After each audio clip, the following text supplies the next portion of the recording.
মুসনাদে আহমদ ইবনে হাম্বলের হাদিস, চমৎকার একটা ঘটনা। কানগুলো খরগোশের কানের মতো খাড়া করে শোনেন। আল্লাহ রাসূল সাল্লাল্লাহু আলাইহি ওয়াসাল্লাম কোন একটা মজলিসে একজন আনসারী সাহাবীর ব্যাপারে ঘোষণা দিল, বলল, এখন যে সাহাবী এসে বসবে সে সাহাবী জান্নাতি।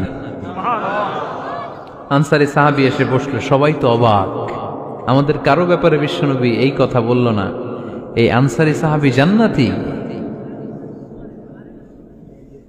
আবার কয়েকদিন পরে আরেকটা মজলিসে বিশ্বনবী আবার ঘোষণা দিলেন, এই মুহূর্তে এমন একজন সাহাবী এসে এইখানে বসবে, এই সাহাবীটা জান্নাতি। সবাই খেয়াল করে দেখলো, আগের মজলিসে যেই লোকটাকে বিশ্বনবী জান্নাতি বলে ঘোষণা দিয়েছে, আজকেও ওই সাহাবী এসে ওই জায়গায় বসেছে। তৃতীয় দিন আবার বিশ্বনবী বললেন, এখন একজন সাহাবী এখানে এসে বসবে, সে জান্নাতি। সবাই খেয়াল করে দেখলো, ওই সাহাবীটাই আবার এসে বসেছে। সবাই অবাক, কি আজীব, কি আছে এই সাহাবীর মধ্যে, যে সাহাবীর ব্যাপারে খুদ বিশ্বনবী তিনবার ঘোষণা দিলেন যে সে জান্নাতি। সবচেয়ে বেশি অবাক হয়েছিলেন সাইয়েদনা আব্দুল্লাহ ইবনে আমর ইবনে আল-আস। মনে মনে ভাবলেন, এটা তো চারটেখানে কোনো কথা না, বিশ্বনবীর অ্যানাউন্সমেন্ট। দুনিয়ার বুকে বিশ্বনবী তিনবার এই আনসারী সাহাবীকে জান্নাতি বলে ঘোষণা দিয়েছে, নিশ্চয়ই এই সাহাবীর এমন বিশেষ কোনো আমল আছে, এমন বিশেষত্ব আছে যেটা আমাদের মধ্যে নাই। যেমন করেই হোক এই সাহাবীর ভেতরের সব খবর আমার জানতে হবে। সাইয়েদনা আব্দুল্লাহ ইবনে আমর ইবনে আল-আস একবার পরিকল্পনা করে ওই সাহাবীর বাড়িতে চলে গেলেন, যে বললেন, ভাই, আমার আব্বার সাথে কয়েকদিন ধরে ঝগড়া, আমার ঘরে থাকতে মন চাচ্ছে না, তোমার বাসায় মেহমান হয়ে এসেছি, যদি তুমি অনুমতি দাও তোমার বাড়িতে 3 দিন মেহমান হয়ে আমি থাকতে চাই। কয়দিন? শুনতেছেন? বুঝতেছেন? কষ্ট হচ্ছে না তো? ওই আনসারী সাহাবী বলে, আহলান ওয়া সাহলান, খুশ আমদেদ, এ আমার সৌভাগ্য, আমার মেহমান হয়ে আপনি থাকবেন, আসেন আমার ঘরে থাকেন, এই ঘরে আমি থাকি, আর এই ঘরটা মেহমান হিসেবে আপনারে দিয়ে দিলাম, থাকেন। এবার আব্দুল্লাহ ইবনে আমর ইবনে আল-আস খুব ভালোভাবে ফলো করতে লাগলেন, কখন এই আনসারী সাহাবী কি করে।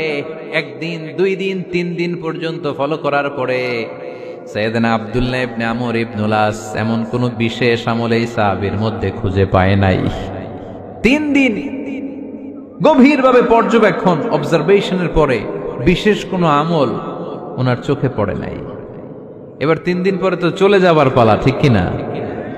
এবার তিনি সোজা সাপটা আনসারী সাহাবীর কাছে যে ভিতরের কথা খুলে বলে ফেললেন, বললেন, ও ভাই, আসলে আমার বাবার সাথে এমন বড় কোনো ঝগড়া আমার হয় নাই যে কারণে বাড়ি থেকে বের হয়ে তোমার মেহমান আমার হওয়া লাগবে, আমি বিশেষ এক উদ্দেশ্যে এসেছি। কি উদ্দেশ্য?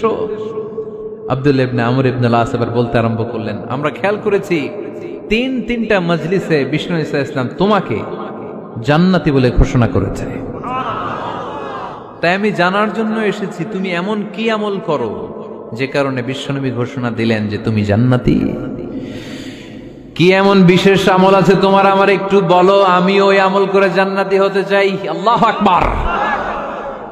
এবার আনসারী সাহাবী মুখ খুললেন, উনি বললেন, ও ভাই আব্দুল্লাহ ইবনে আমর ইবনে আল-আস, এমন কোন বিশেষ আমল আমার নাই, হালাল পন্থায় রুজি করি, ব্যবসা করি, নামাজের সময় নামাজ পড়ি, রাতে এসে ঘুমিয়ে যাই, ফজরের আগ দিয়ে উঠে তাহাজ্জুদ করি, সময় মতো জিকির আজকার করি, কোরআন তেলাওয়াত করি, কিছু দান সদকা করি, সবাই যা করে আমিও তাই করি, স্পেশাল কোনো আমল আমার জীবনে নাই।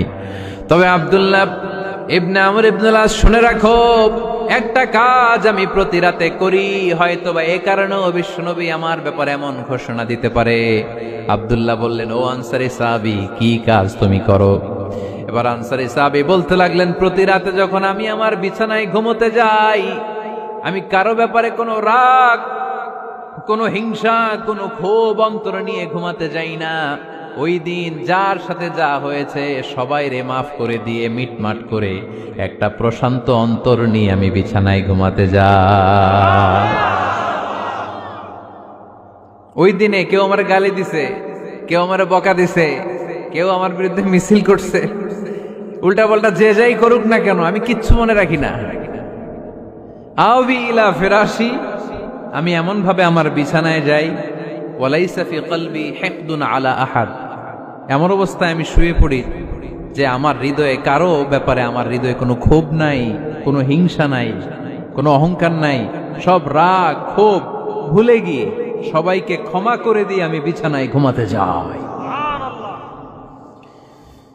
এজন্য বিশ্বনবী এই সাহাবীকে তিনটা মজলিসের ভরা মজলিসের মধ্যে জান্নাতি বলে ঘোষণা করেছে। এই হাদিস থেকে শিক্ষা হলো, আমরাও যদি প্রতি রাতে বিছানায় ঘুমোতে যাওয়ার আগে সবাইরে মাফ করে দিয়ে মনের যত ক্ষোভ জ্বালা যন্ত্রণা আছে সব ভুলে যে বিছানায় ঘুমাতে পারি, এই সাহাবীর মতো আমাদেরকেও জান্নাতি হিসেবে কবুল করবে কে?